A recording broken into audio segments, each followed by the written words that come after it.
Donc après avoir créé notre classe java.len.strict, sur la base de java.len.strict, nous lui avons donné un attribut ici avec mon tâche comme attribut. Ensuite, nous avons créé un constructeur de la classe, et ce constructeur de la classe, nous lui avons attribué la méthode start qui démarre le script dès l'exécution. Donc ici, un attribut avec nom de tâche ici, qui s'appelle nom de tâche. Ensuite, un constructeur, le constructeur de la classe, c'est-à-dire de la classe strict basée sur java.lang.strict. Après avoir créé cette classe, elle va démarrer. Après avoir mis en place le constructeur, elle va démarrer avec start, la méthode start ici. Donc maintenant il s'agit de faire appel à la méthode run, parce que la classe java.lang.strict par exemple contient une méthode run. La méthode run dans la classe java.lang.strict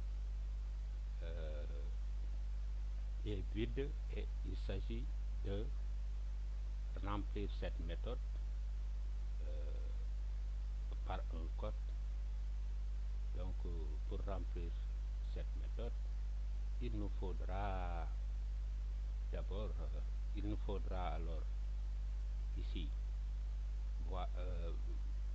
prévoir combien de fois le script devra être affiché. Donc un commentaire d'abord, qu'est-ce qu'on va mettre? Affichage. On va afficher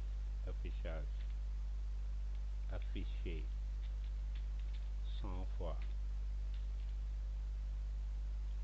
afficher 100 fois l'attribut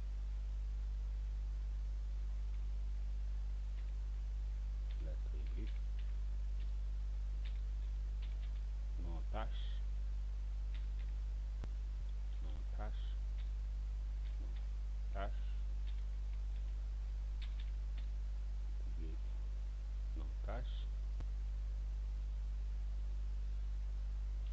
avec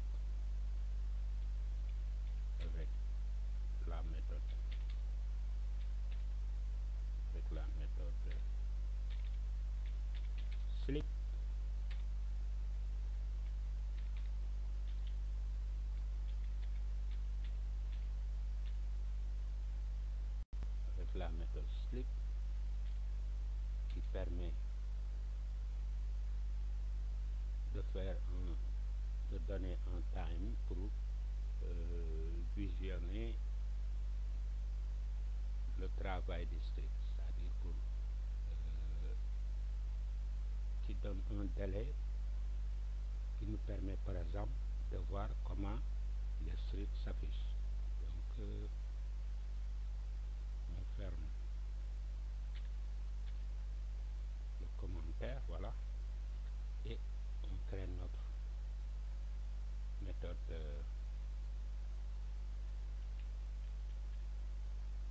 on ajoute ici avec la méthode run.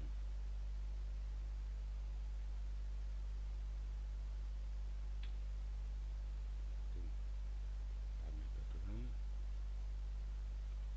utilisation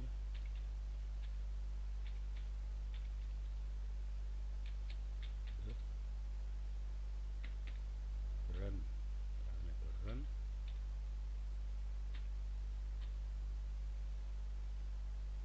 qui est une méthode prévue par la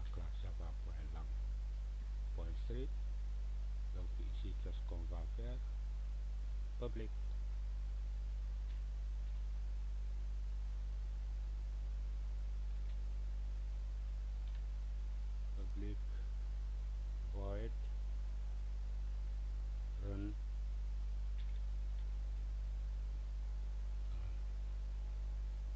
Maintenant, qu'est-ce qu'on va faire après? On va utiliser la méthode try catch. Try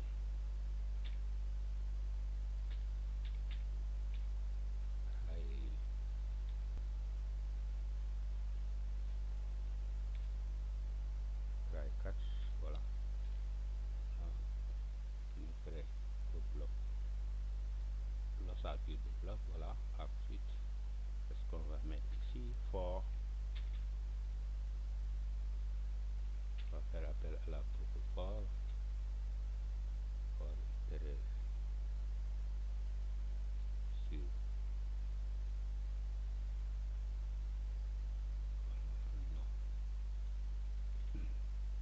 for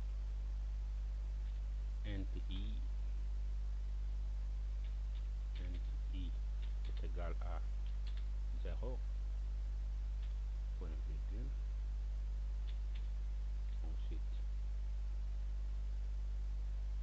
i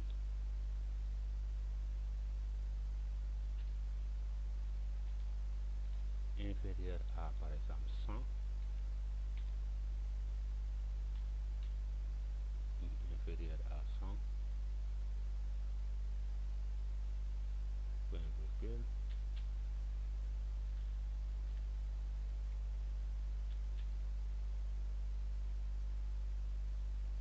i plus plus, i plus plus. Donc, on amène notre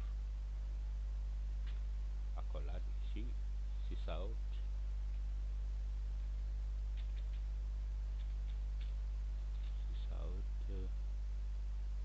qu'est-ce qu'on met comme commande, comme chaîne de caractères, tâche nommée, nom du tâche, nom de la tâche, nom de tâche,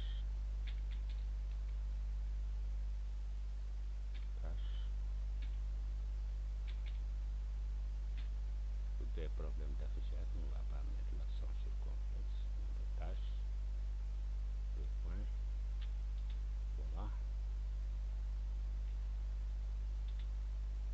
On concatène plus 10,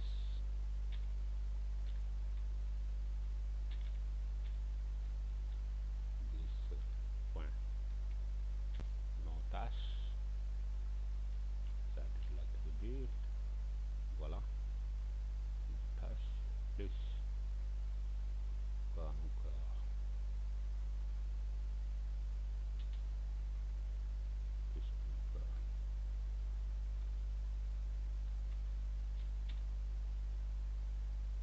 une chaîne de caractères encore, qu'est-ce qu'on met dans cette chaîne? Itération, numéro d'itération, par exemple, mais numéro itération, numéro itération, itération, j'évite les accents,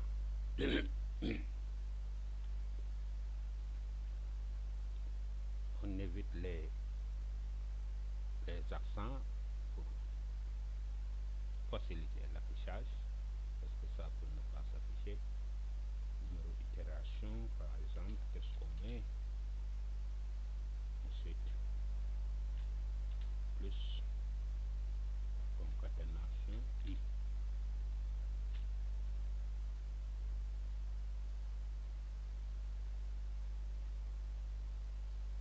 Après, qu'est-ce qu'on met? On met le timing d'affichage, thread point ce qu'on appelle la méthode slip par exemple, slip, on met par exemple 50 millisecondes, 50 millisecondes pour nous donner le temps de visionner le site. Ensuite, on remplit le catch, try catch, voilà. Ici, exception E,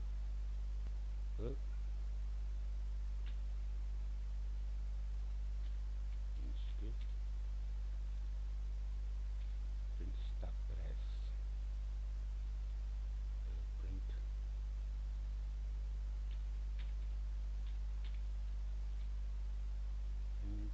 stack press.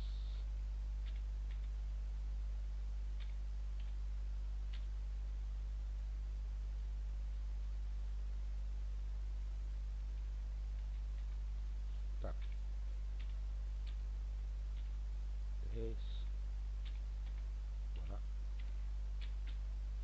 point virgule.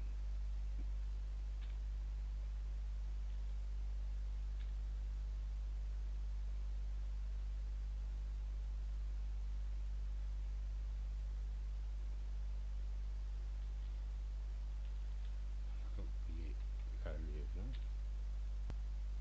stack press, stack press,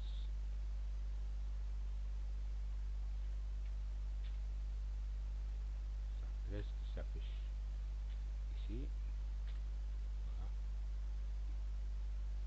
image vide, je supprime mon coprint stack press,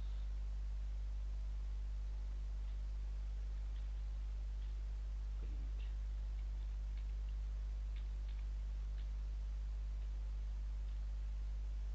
voilà, print stack press. Donc ici nous avons prévu dans le bloc de code de la méthode run le nombre de fois que notre thread devra s'afficher. Et qu'est-ce qu'on va faire maintenant? On va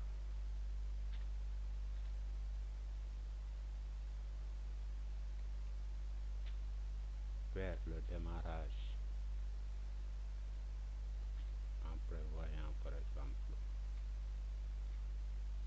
2 threads parce qu'on a fait le programme. Ici tout est paramétré avec l'attribut, le constructeur, la méthode run. Maintenant pour exécuter ce processus, c'est-à-dire ce programme, il nous faudra prévoir par exemple deux threads, c'est-à-dire 2 tâches qui vont s'exécuter concurremment. Donc on va lancer deux threads à partir de ce programme, c'est-à-dire de ce processus. On lance 2 threads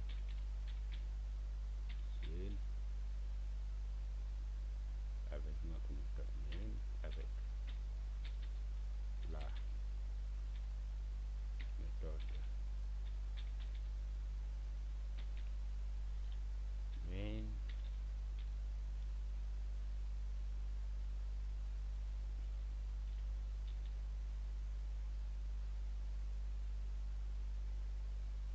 on lance 2 threads avec la méthode main.